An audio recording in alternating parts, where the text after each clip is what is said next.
ท่านกำลังฟังสถานีวิทยุกระจายเสียงพระพุทธศาสนา FM 104.5 เมกะเฮิรตซ์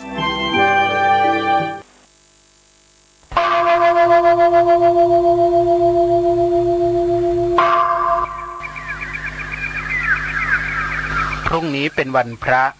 ขอเชิญลดละอบายมุขทำจิตใจให้สงบสะอาดปราศจากสิ่งเศร้าหมองทั้งปวงเข้าวัดฟังธรรมแล้วไหว้พระสวดมนต์ตามสมควรขอความนอบน้อมจงมีแด่พระรัตนตรัยเจ้าสามประการพระรัตนตรัยองค์ที่หนึ่งคือพระพุทธพระรัตนตรัยองค์ที่สองคือพระธรรม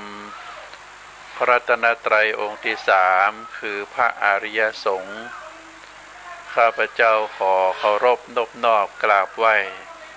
พระรัตนตรัยเจ้าถึงสามประการโดยความเคารพสักการะเป็นอย่างยิ่งขอถวายความเคารพครูบาอาจารย์พระมหาเถรานุเถระเจ้าคณะพระสังฆาธิการครูบาอาจารย์ตลอดถึงพระภิกษุหนุ่มสามเณรน้อยจุตนจุองค์ขอเจริญพรศรัทธาญาติโยมนักศีลนักบุญทั้งหลายเนอโอกาสต่อจากนี้ไปอาตมาภาพพระครูปริยัติกิจจาภิวัตรแห่งสำนักวัดพระสิงห์อำเภอเมืองจังหวัดเชียงใหม่จะได้นำเอาเนื้อหาสาระธรรมคำสอนในทางพระพุทธศาสนามามอบเป็นธรรมบรรณาการอาหารใจกับท่านสาธุชนนักศีลนักบุญที่ฟังรายการทางสถานีวิทยุคลื่นพระพุทธศาสนาคลื่นสีขาวแห่งนี้หรือรับชมรับฟังทางสื่อออนไลน์ YouTube ติดตามสถานีวิทยุได้ส่งได้แพร่ไปก็เป็นนาบุญของเฮาตันทั้งหลายที่ได้มีโอกาสมาปะกันแห่งครั้งหนึ่งเพื่อที่จะได้มอบอัตมาภาพในนามของผู้จัดรายการก็จะได้มอบสิ่งดีๆให้กับท่านสาธุชนท่านทั้งหลายในฐานะที่เป็นผู้ฟังก็จะได้ฟังเนื้อหาสาระธรรมบางเรื่องอาจฟังแล้วแต่ยังบ่เข้าใจชัดเจนก็จะได้ชัดเจนบางเรื่องยังบ่เคยฟังก็จะได้รับฟังก็จะได้นำไปประพฤติปฏิบัติเป็นคติธรรมในชีวิตประจำวันแล้วก็จะได้ไปสอนลูกสอนหลานหรือได้กล่าวกับคนใกล้ชิดมิตรสหายในโอกาสต่อไปท่านสาธุชนพุทธบริษัททั้งหลายมีเรื่องที่จะเล่าให้ท่านสาธุชนฟังมีคหบดีคนหนึ่งมีลูกอยู่3 คนคนเก้ากับคนลานะคนเก้าครับกับคนลาเป็นพ่อชายคนกลางเป็นแม่หญิงลูกบ่าวคนเก้ากับลูกสาวคนกลางเป็นละอ่อนดีเอาใจใส่ในการทำการเรียนมีความรับผิดชอบรู้จักควบคุมตัวเองบ่ต้องสั่งบ่ต้องสอนนักเท่าใดก็เรียกว่าเป็นทำนองหนามแหลมบ่ต้องเสี้ยมก็เป็นคนที่รับผิดชอบต่อหน้าที่ของตัวเองก็คือการเรียนหนังสือเวลาว่างจากการเรียนหนังสือก็เอาสิ่งทั้งหลายมาช่วยพ่อช่วยแม่เป็นต้นว่ากวาดบ้านถูบ้านก็ดีซักผ้าซักผ่อนก็ดี เอาที่นอนหมอนมุ้งมาตากก็ดีนะช่วยพ่อแม่ล้างถ้วยอย่างอีเป็นต้นก็ถือว่าเป็นคนที่รู้จักหน้าที่หลักก็คือการห้ามการเรียนหน้าที่รองก็คือช่วยพ่อช่วยแม่ในช่วงที่มีเวลามีโอกาสอันนี้ก็ถือว่าเป็นสิ่งที่น่าภาคภูมิใจส่วนลูกล่านั้นเนื่องจากพ่อแม่แล้วก็ปี้ตามใจเรียกว่าตัวใจมาตั้งแต่น้อยก็จะเป็นคนเสียละอ่อนทั้งดื้อทั้งด้านบ่ฟังคำสอนของไผเอาแต่ใจตัวเองเรียนหนังสือก็กระท่อนกระแท่นเรียนปอผ่านไปแต่ว่าเรื่องแอวกับเปื้อนกับฝูงบอกว่าจะงานการมีไก่จะใดก็จะไปแอวเนื่องจากว่าเป็นลูกของคหบดีเป็นคนมีสตางค์ก็จึงมีเปื้อนมีฝูงเป็นจำนวนนักเปื้อนแต่ละคนก็ล้วนแต่เป็นคนเกเรบะห้ามบะเฮียนเอาแต่แอวเอาแต่เล่นก็จนเป็นที่เอื้อมละอาของพ่อของแม่และก็ของปี้แต่ว่าคหบดีคนนั้นก็บ่ฮู้จะกำราบลูกบ่าวคนนี้ได้จะใดดุด่าก็แล้วขาดโทษก็แล้วอูดีก็แล้วนะเอาทุกกระบวนการเต่าที่มีมามาอบรมมาสั่งสอนมาว่ากล่าวตักเตือนก็บ่สามารถที่จะฮื้อละอ่อนก็คือลูกบ่าวคนน้อยตัวนี้ลูกบ่าวคนล่าตัวนี้กลับดีขึ้นมาได้ยิ่งปรากฏว่ายิ่งใหญ่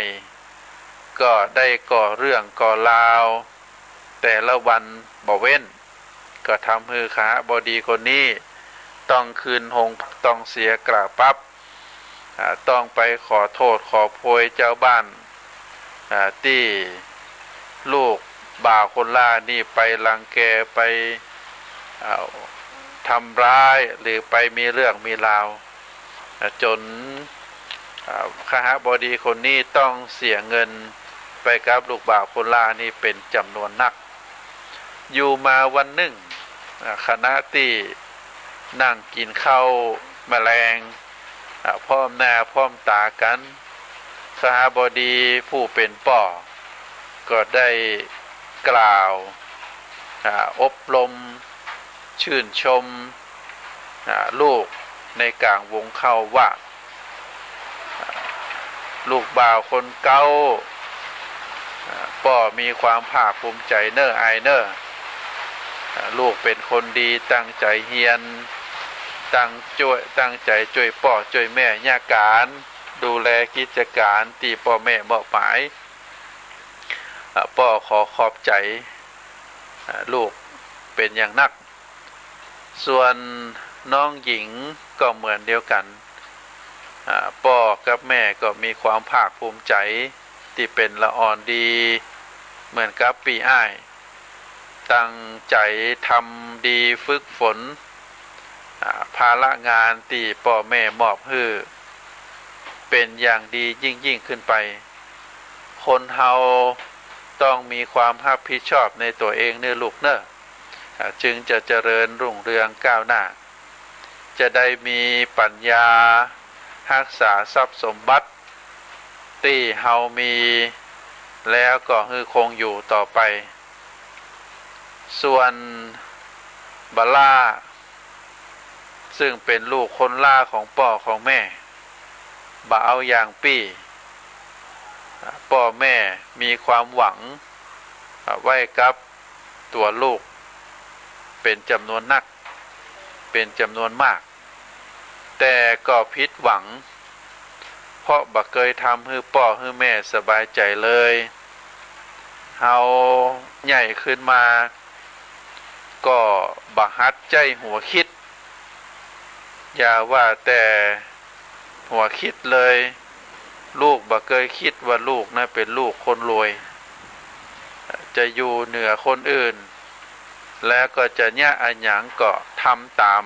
ชอบใจเพราะเงินทองตีใจไปสักวันหนึ่งมันก็จะหมดถ้าลูกบ่รักษาลูกบ่ทำตามที่พ่อแม่เคยทำมาหันคุณค่าของเงินใจจ่ายให้ประหยัดเอาเต่าที่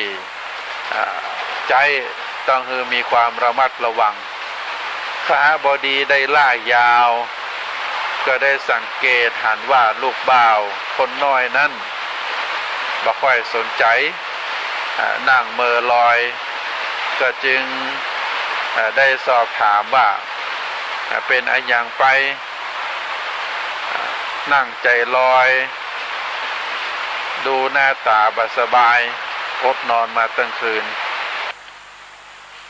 เมื่อพ่อได้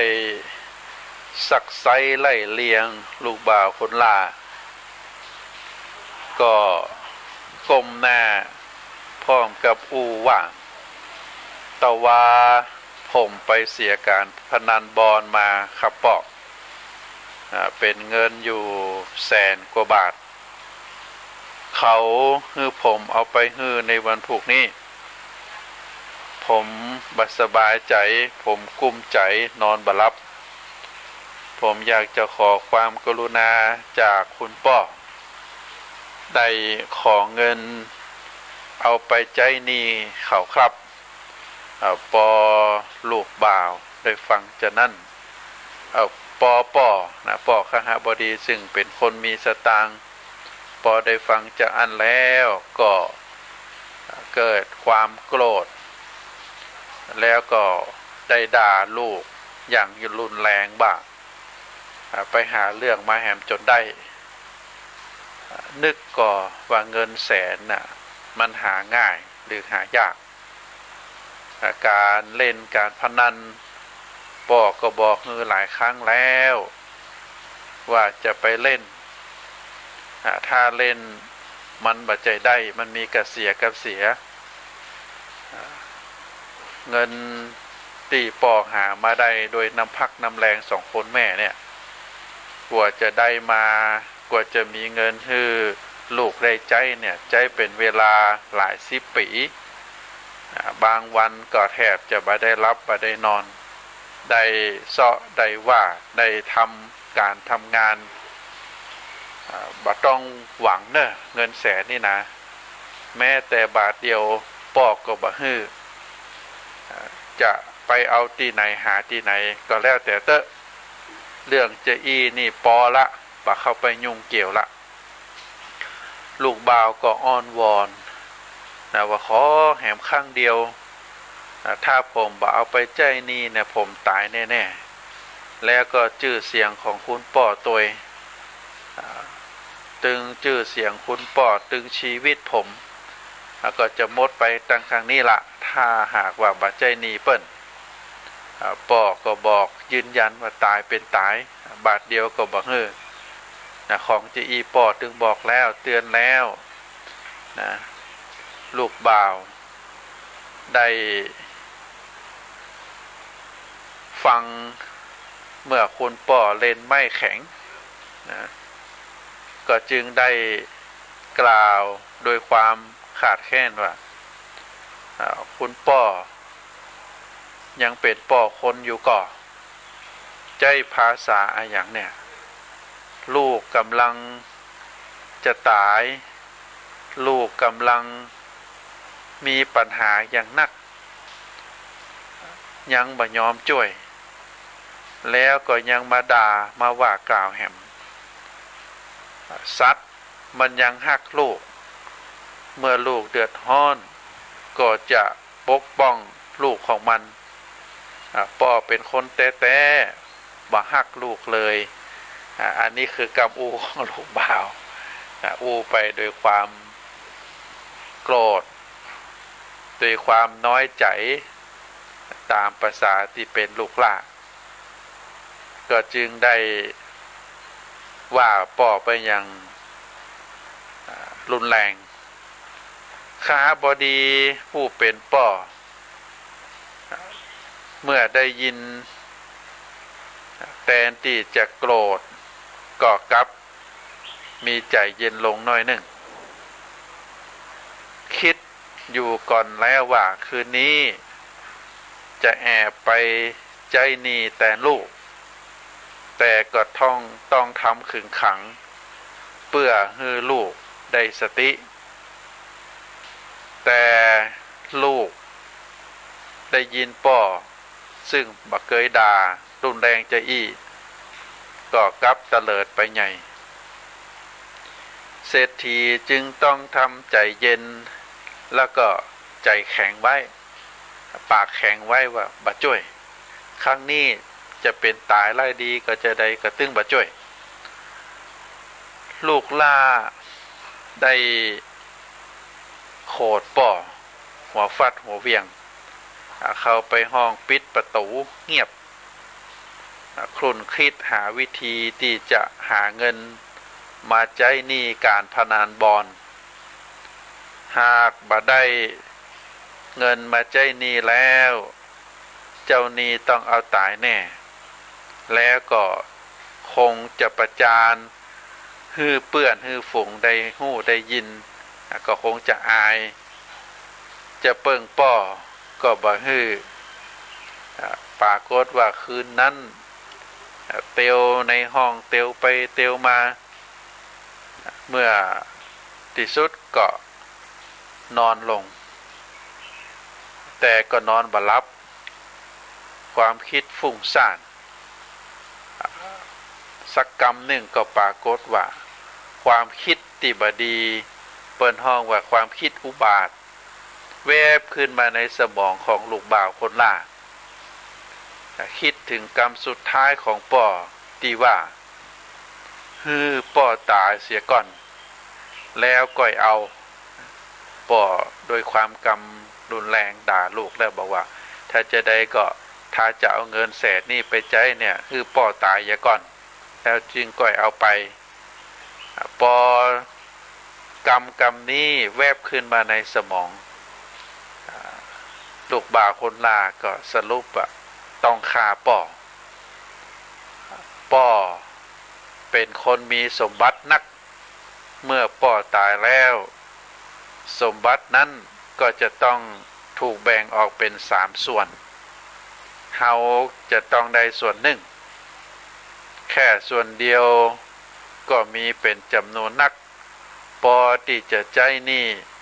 แล้วก็ปอที่จะเอาไปใจกินใจเป็นใจอยู่ได้แหมเป็นจำนวนเมินเป็นเวลาเมินปรากฏว่า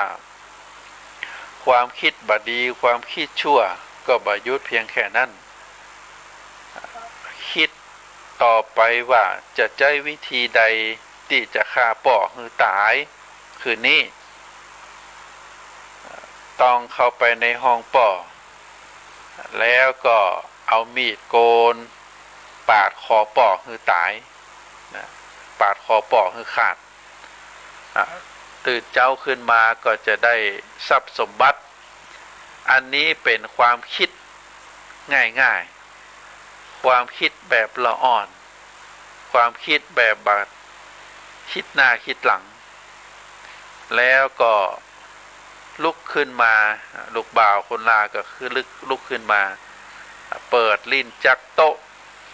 ได้หยิบมีดโกนขึ้นมาแล้วก็สะบัดดูหันว่ายังใจคล่องอยู่มีดโกนสะบัดขึ้นสะบัดลงก็น่าจะใจการได้อยู่แต่โดยอำนาจของเวรกรรมหรือ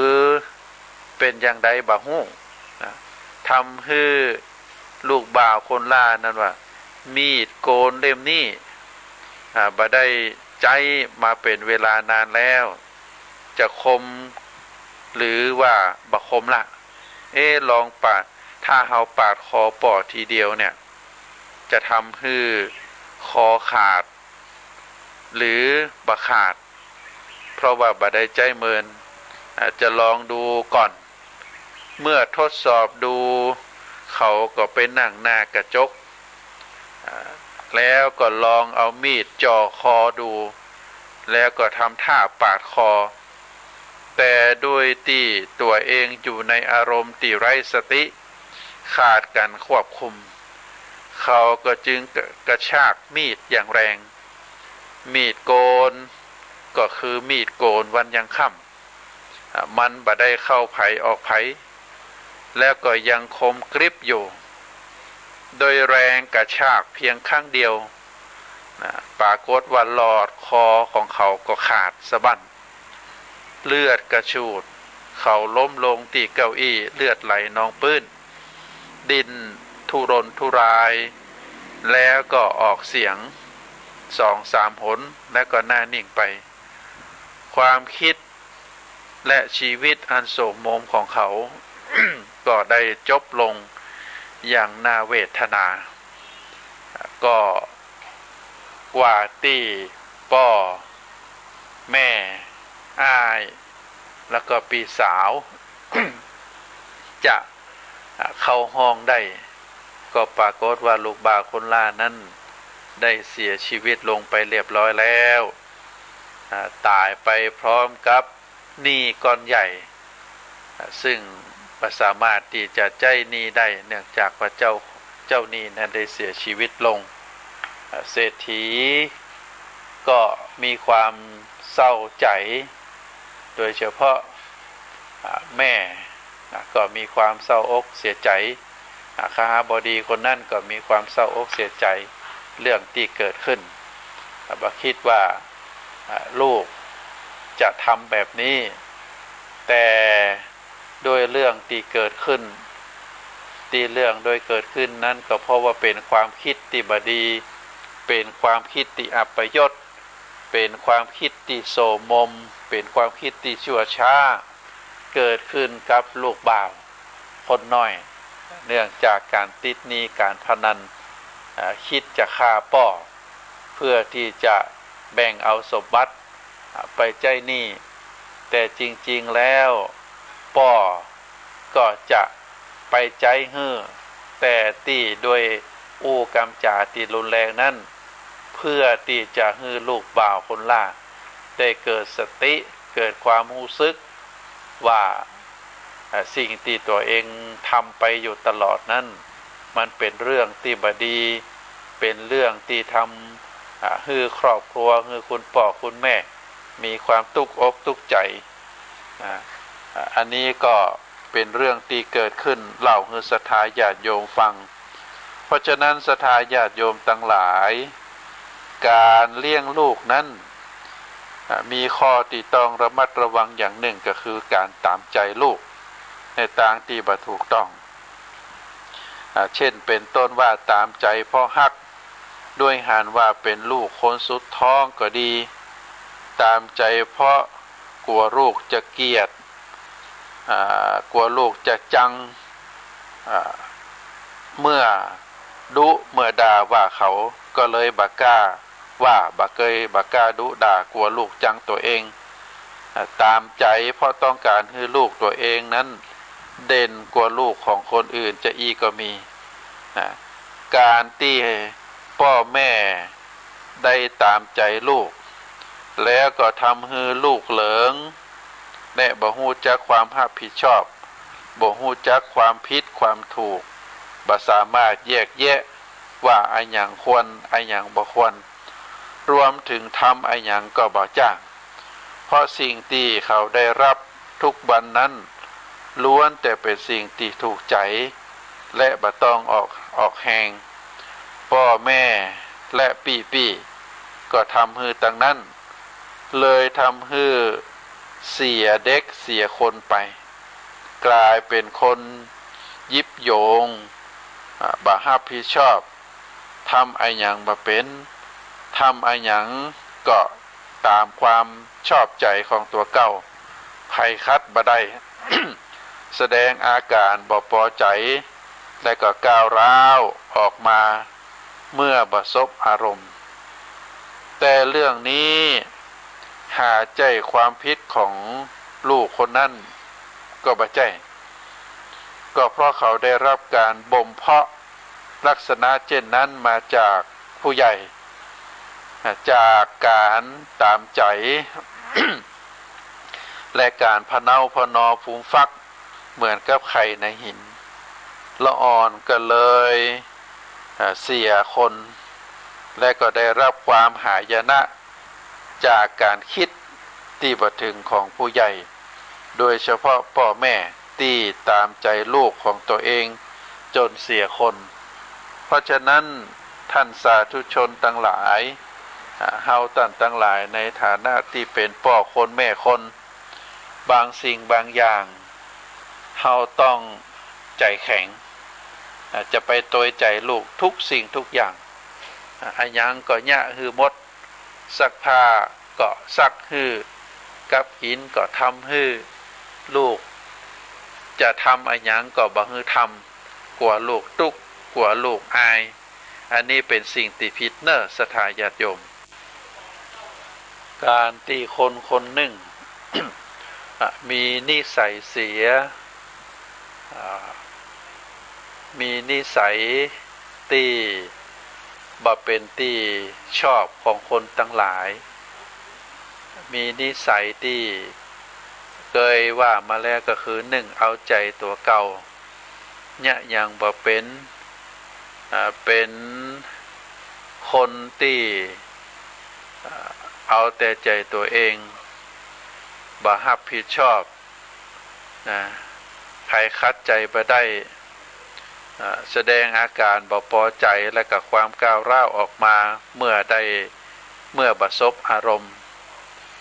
ตัวนี้ก็เป็นเพราะว่าได้รับเพาะบ่มนิสัยเอาแต่ใจมาตั้งแต่น้อยถามว่าเกิดจากไผก็คงโทษบ่ได้ก็คงจะโทษระบบการเลี้ยงดูของพ่อของแม่นะเลี้ยงดูแบบเป็นลูกเทวดากลัวลูกบ่ชอบกลัวลูกเกลียดเวลาจะดูด่าลูกเพราะว่าแถมอย่างหนึ่งก็อยากจะให้ลูกตัวเก่านั่นโดดเด่นกว่าลูกคนอื่นเป็นลักษณะแบบนี้เรียกว่าฆ่าลูกดังอ้อมก็ต้องระมัดระวังนะศรัทธาญาติโยมบางที พ่อแม่บ่เท่าใดคุณปู่คุณย่าคุณตาคุณยายนี่สำคัญเลี้ยงลูกมาแล้วพอมีหลานโอ้ก็ฮักหลานบางทีก็ฮักนักกว่าพ่อกว่าแม่เปิ้นแหมอีอย่างอีก็บ่ถูกเนอะคุณปู่คุณย่าคุณตาคุณยายทั้งหลายนั่นก็ฮักหลานก็คือฮักพอประมาณแล้วเขาจะไปคิดว่ากลัวลูกกลัวหลานบ่ฮักจะไปคิดจะนั่นก็ต้องวางตัวเป็นกลางวางตัวแบบผู้ใหญ่มีความเมตตากรุณามุทิตาอุเบกขาเมตตามีความฮักพอให้พอดีกรุณาก็คือช่วยเหลืออบรมสั่งสอนจี้แน่จี้นำมุทิตาก็คือยินดีเมื่อถึงวาระสำคัญจบการศึกษากะได้แต่งงานกะได้สร้างรักสร้างฐานมีครอบครัวกะได้การได้งานกะมอบของให้อันนี้เรียกว่าเป็นมุทิตาส่วนอุเบกขาก็คือต้องวางเฉยเมื่อ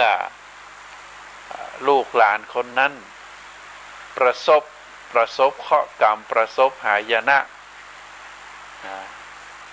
ประสบสิ่งต่างๆบางทีเฮาไปช่วยก็เกินกำลังเฮาบางทีแบกหน้าแบกตาไปขอคนนั่นช่วยเหลือคนนี้ช่วยเหลือต้องขายที่ขายนาขายบ้านขายจองเพื่อไปช่วยเหลือลูกเพื่อไปช่วยเหลือหลานอย่างนี้มันก็ล่ำไป สิ่งใดที่เขาสร้างขึ้นทำขึ้นก็คือเขาฮัดแก้ปัญหาด้วยตัวเขาเองอันนี้เรียกว่าเป็นการวางเฉยศรัทธาญาติโยมเฮาคือเมตตาคือความฮักแล้วมุทิตากรุณาก็คือช่วยเหลือละช่วยเหลือมาโดยตลอดคือทุนการศึกษาคือจ่ายกะเทอมกะนั่นกะนี่เรียกว่ามีความกรุณามุทิตาก็ได้แสดงความยินดีแล้วได้ฮือมรดกตกทอดในส่วนที่จะฮือแล้วได้ทำการทำงานส่งเสียเฮียนแล้วจนได้ทำการทำงานแล้วต่อไปก็เป็นอุเบกขาถ้าอันก็เลี้ยงมาใหญ่อย่างตีว่าศรัทธาญาติโยมในส่วนของคนเฮาเมื่ออู้ถึงเรื่องความเกี่ยวข้องกับผู้ที่มีพระคุณแล้วคนเฮาทุกคนนั้นบ่ว่าจะยากดีมีจนจะได้ย่อมต้องพึ่งพาอาศัยซึ่งกันและกันในทำนองเรียกว่าน้ำเปิ่งเหือเสือเปิ่งป่ามาอาจจะอยู่โดดเดี่ยวได้ต้องอาศัยซึ่งกันและกันดังนั้นการช่วยเหลือและก็เกื้อกูลกันก็เป็นสิ่งจำเป็นสำหรับมนุษย์เฮาการช่วยเหลือเกื้อกูลซึ่งกันและกันและการพึ่งพาอาศัยกันนี้ทำให้คนเฮานั้นได้อยู่ด้วยกันอย่างมีความสุขมีความหันอกหันใจบ่เบียดเบียนซึ่งกันและกันบ่เอาเปรียบซึ่งกันและกันช่วยเหลือเกื้อกูลอันนี้จัดเป็นความดีอย่างหนึ่งแต่ว่าในหมู่มนุษย์เท่านั้นย่อมจะมีคนประเภทหนึ่งที่มองบ่หันความดีของไผจะเกิดขึ้นในชั่วครั้งชั่วคราวหรือจะเกิดขึ้นในจิตใจอยู่ตลอดบุคคลประเภทนี้ก็มีอยู่นะศรัทธาญาติโยมเป็นคนที่จิตใจแคบจิตใจบอดจิตใจมืดมัวบ่หันความดีของไผแม้ว่าผู้ที่ทำความดีฮือนั้นจะเป็นพ่อเป็นแม่เป็นครูบาอาจารย์เป็นพี่เป็นน้องเป็นญาติหรือเป็นเพื่อนฝูงของตัวเก่าก็แล้วแต่ว่าบุคคลคนนี้บ่เคยสำนึกบ่เคยหันบุญคุณบ่เคยหันความดีของไผโลกตึงโลกเปิ้นจะประณามบุคคลประเภทนี้ว่าเป็นคนเนรคุณคนประเภทนี้ย่อมพอบ่หันความดีของไผเขาจะเกยฮือเข้าฮือน้ำฮือตีพักพิงฮือเงินทองฮือทรัพย์สมบัติแก่ตัวในยามที่ตนเองเป็นละอ่อนในยามที่ตัวเองตกทุกข์ได้ยากแต่วันหลังเมื่อตัวเองได้ดิบได้ดีแล้วตั้งเนื้อตั้งตัวได้อยู่สุขสบายก็จะลืมบุญคุณของบุคคลเหล่านั้นไปที่คนเหล่านั้นได้อุดหนุนจุนเจือแก่ตัวเก่ามาบางครั้งบางคราวก็ยังได้อู้ได้จ๋าคือบุคคลคนนั้นหรือบุคคลเหล่านั้นได้จำอกจำใจเสียอกเสียใจก็มีคนอย่างนี้เจ้าโลกทั่วไปจะรังเกียจจะประณามและก็เป็นคนที่บ่มีไผคบหาสมาคมเพราะว่าเป็นคนเนรคุณเป็นคนบ่ฮู้จักบุญคุณบ่ฮู้จักพระคุณของคนที่เคยทำความดีให้กับตัวเก่าเป็นคนใจบอดถึงแม้ว่าตาบ่บอดตาหันอยู่แต่ใจของบุคคลประเภทนี้จะบ่นึกจะบ่ระลึกถึงพระคุณของผู้ที่มีพระคุณเป็นคนใจบอด ทางศาสนาเขาเรียกว่าเป็นคนใจบอดเพราะฉะนั้นคนที่บ่ฮู้สำนึกในบุญคุณของไผนั้นหากว่ายังมีบุญวาสนาค้ำจุนอยู่ก็ยังพอเอาตัวรอดยังเสวยสุขอยู่ท่ามกลางความรังเกียจเดียดฉันของคนทั้งหลายหากว่าบุคคลคนนั้นได้หมดบุญ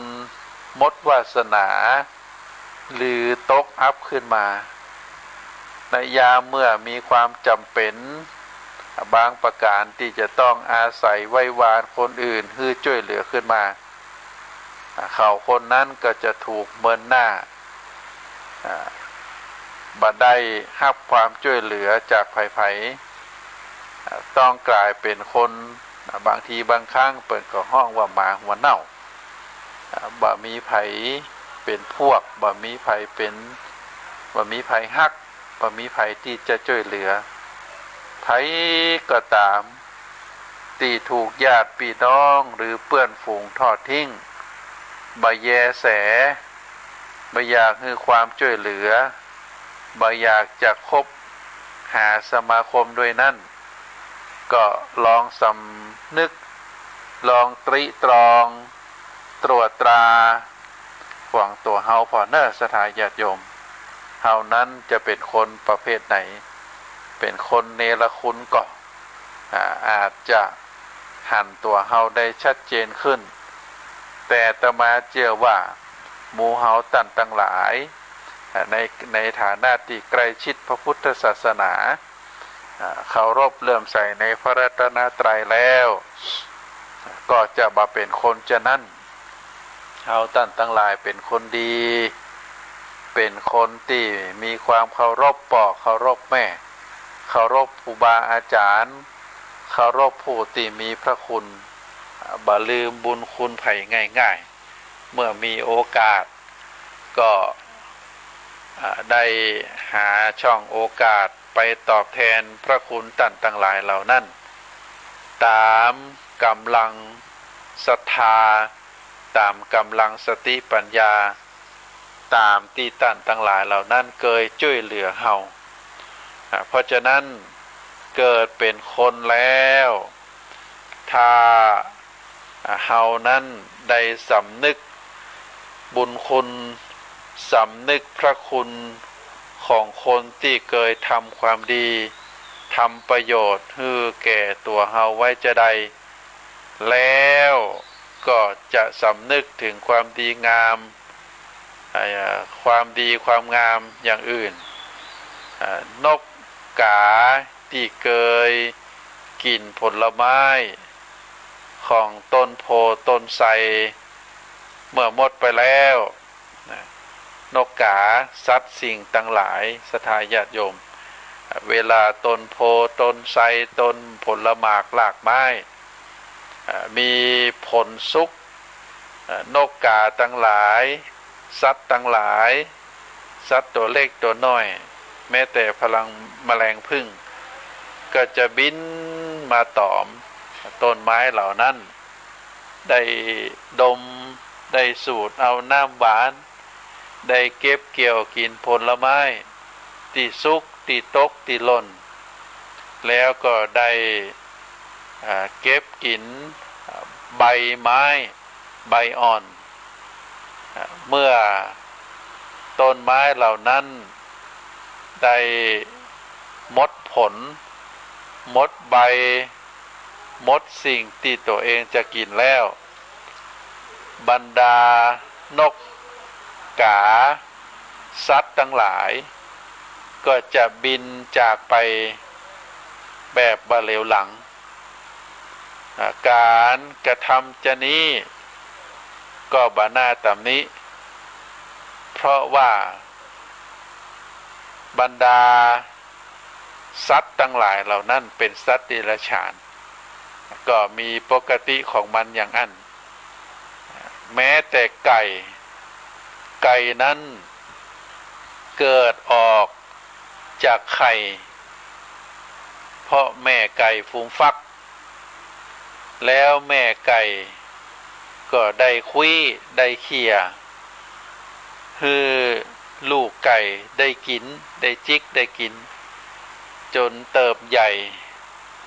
หากินด้วยตัวเองได้แล้วลูกไก่เหล่านั้นก็จะหากินเองบ่ได้เหลียวบ่ได้แลบ่ได้มาจิกมาไส้เอาอาหารปิกมาฮื้อแม่ไก่อันนั้นเป็นปกติของสัตว์เดรัจฉานแต่ว่ามนุษย์เฮาทำจะอันบ่ได้มนุษย์เฮาเป็นมนุษย์เฮาแตกต่างจากสัตว์ก็เพราะว่าความเป็นมนุษย์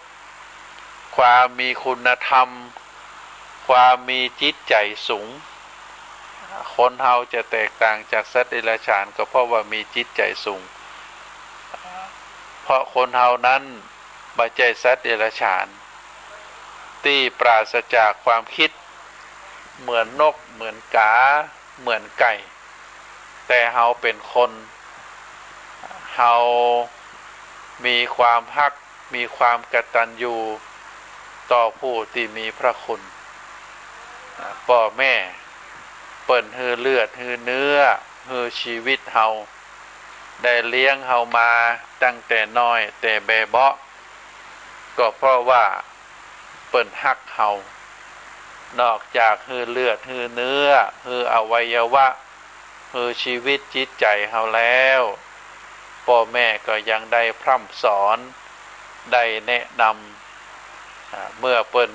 เจ็บเปิ้นป่วยเปิ้นไข้เฮาก็จะต้องตอบแทนพระคุณเปิ้นเฮามีเลือดมีเนื้อมีกำลังมีอวัยวะที่ประเสริฐที่สุดในอวัยวะตัวเฮานี้บ่มีสิ่งใดที่จะมาทดแทนได้บางครั้งบางคราวถึงแม้ว่าจะมีขาเทียมแข้งเทียมไตเทียมแต่ก็เป็นของเทียมเป็นของบ่แท้บ่ใช่เหมือนกับของที่พ่อแม่ฮื้อมาเฮาในฐานะที่เปิ้นพ่อแม่ได้ฮื้อมาแล้วก็เป็นทรัพย์สมบัติที่ประเสริฐให้นาป่าตั้งบ้านเฮือนหอสิ่งของเหล่านั้นเป็นของนอกกายของในกายของเฮานี่สำคัญที่สุดนะพระทายาทโยมเฮามีความภาคภูมิใจในความสวยความงามในความแข็งแรงของร่างกายก็เพราะว่าพ่อแม่เปิ้นฮื้อมาเฮาบ่ลืมพระคุณของเปิ้นได้เลี้ยงดูได้ตอบแทนพระคุณเปิ้นเน้อศรัทธาญาติโยมคนใดที่พ่อแม่ยังมีชีวิตอยู่รีบไปตอบแทนเปิ้นรีบไปดูไปเลี้ยงเปิ้นจะไปละเปิ้นอยู่คนเดียวไผที่ได้ตอบแทนได้เลี้ยงดูพ่อได้เลี้ยงดูแม่ก็ถือว่าเป็นบุญอย่างใหญ่หลวงจะไปเกิดความรำคาญจะไปเกิดความขี้จ๊ะจะไปเกิดความขี้จิทรัพย์สมบัติต้องปิกไปดูแลพ่อดูแลแม่จะไปฮือเปิ้นได้ทุกข์ยากเน้อศรัทธาญาติโยมนอกจากนั้นครูบาอาจารย์ท่านได้พร่ำสอน ประสิทธิ์ประสาทวิชาฮือเฮาเป็นคนมีความรู้เป็นคนมีความคิดเป็นคนอู้ได้ไปเป็นคนที่ได้เชิดหน้าชูตาในสังคมว่าเป็นคนที่มีความรู้ก็เพราะครูบาอาจารย์ถึงแม้ครูบาอาจารย์ท่านทั้งหลายเหล่านั้นท่านจะมีเงินเดือนท่านจะมีรายได้จากการสอนของเปิ้นแต่บางทีบางครั้งเฮาอาจจะจ่ายเสี่ยงกะเทอมกะเราเรียนอะไรอย่างต่างๆอันนั้นคือเฮาคิดว่าเป็นกะที่เฮาบูชาพระคุณของท่านจะไปคิดในทางด้านลบว่าเฮาการศึกษาคือการลงทุนเฮาได้ลงทุนได้เสียกะเทอมอะไรอย่างแล้วเฮาบ่ต้องมาตอบแทนเปิ้นอย่างอีบ่ถูกต้องเฮาจะหันว่าโรงเรียนสถาบันการศึกษาทุกแห่งบางทีอาจจะเก็บกะเทอมเฮาเอาไปเสียกะน้ำกะไฟไปซ่อมแซมในส่วนที่เป็นอาคารสถานที่ก็ต้องใจต้องจ่ายเฮาได้ใจชีวิต ในการศึกษาในสถาบันแห่งนั้นอาจจะ3 ปี6 ปี5 ปี6 ปี4 ปีก็แล้วแต่ก็จำเป็นต้องใช้จ่ายอยู่ในห้องเรียนก็เวลาร้อนก็เปิดพัดลมเปิดแอร์เวลามืดก็เปิดไฟน้ำไหลไฟสว่างเข้าห้องน้ำห้องสุขาก็ได้รับความสะดวกสบายได้มีอาคารสถานที่รื่นรมเฮาแคล้วคลาดปลอดภัยจากโรคภัยไข้เจ็บต่างๆอันนี้ก็เกิดจากการที่เฮาได้อาศัยล่มใบบุญในสถาบันนั้นๆเพราะฉะนั้นญาติโยมจะไปคิดว่าเฮาจบการศึกษาแล้วจบแล้วบ่เหลือเยื่อบ่เหลือใยอย่างนี้บ่ถูกอย่างน้อยก็ต้องปิกไปช่วยเหลือโรงเรียนเก่าปิกไปช่วยเหลือสถาบันเดิมตามกำลังศรัทธาถึงแม้ว่าบ่ได้ไปช่วยแต่กลับไปเยี่ยมครูบาอาจารย์ไปพอครูบาอาจารย์ไปให้กำลังใจครูบาอาจารย์ก็ถือว่าเป็นสิ่งที่ดีที่สุดแล้วเพราะฉะนั้นก็ขอฝากศรัทธาญาติโยมเนื้อหาสาระธรรมที่ได้อูบในวันนี้เรื่องความกตัญญูกตเวทีเรื่องการตอบแทนพระคุณของผู้ที่มีพระคุณพ่อแม่ครูบาอาจารย์และก็สิ่งสำคัญก็คือในฐานะที่เป็นพ่อเป็นแม่เลี้ยงลูกคือดูตัวอย่างจะไปเอาใจจะไปแย่อย่างคือลูกมดคำว่าแย่อย่างก็คือทำทุกสิ่งทุกอย่างจนลูกเข้าใจตัวเองว่าตัวเองนั่นมาต้องทำแล้วก็ทำอย่างบ่เป็นอันนี้เลี้ยงลูกบ่ถูกเนอะโดยเฉพาะคนไทยเฮานี่มักจะตามใจลูกเอาใจลูกเลี้ยงลูกอย่างกับเป็นเทวดาอันนี้ถือว่าเลี้ยงลูกในต่างติพิษ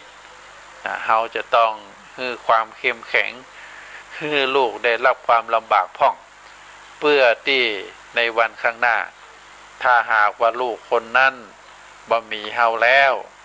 เขาก็จะได้ช่วยเหลือตัวเองได้เปิ้งตัวเองได้การที่คนเฮาจะเปิ้งตัวเองได้ก็จะต้องฝึกฝนตั้งแต่เป็นละอ่อนบางทีถ้าเป็นละอ่อนถูกพ่อแม่เอาใจเรียกว่าพ่อแม่สปอยนักลำไปก็ทำให้ลูกคนนั้นเกิดความคิดที่บ่เหมือนบ้านบ่เหมือนเมืองไผว่าหยังใหญ่ขึ้นมาเท่าแก่ขึ้นมาแล้วไผว่าหยังก็มาได้เอาแต่ใจตัวเองก็บ่สามารถที่จะเป็นที่ฮักของคนอื่นได้ก็เพราะว่าตอนเป็นละอ่อนนั่นถูกพ่อแม่เอาใจพ่อแม่รังแกฉันเป็นว่าพ่อแม่รังแกฉันก็คือเลี้ยงลูกให้ลูกตัวใจลูกล่ำไปจนให้ลูกตัวนั้นเนี่ยอย่างประจังคิดอย่างประจังไปทำงานที่ไหนก็ไผก็มาได้เนี่ยอย่างก็มาเป็นอันนี้ฝากเงินศรัทธาญาติโยมได้พินิจพิจารณาเนอะตอนช่วงนี้ก็ถือว่าเป็นช่วงสุดท้ายของรายการแล้วอาจจะหมดเวลาแล้วอาตมาภาพขอนำรายการจากท่านสาธุชนไปก่อนก็ขอให้ทุกท่านได้ระมัดระวังตัวเนอะได้อยู่แต่ในบ้านจะไปออกไปไหนเนอะศรัทธาญาติโยมในช่วงนี้นะล้างมือไปไหนกำไหนจับไหนก็ล้างมือให้สะอาดจะออกจากบ้านไปก็ต้องสวมหน้ากากอนามัยจะไปไปจากกับไผนักบ่อยเหมือนกับปกติก็บ่ได้จะไปเนี่ยอย่างจะไปสื่อจะไป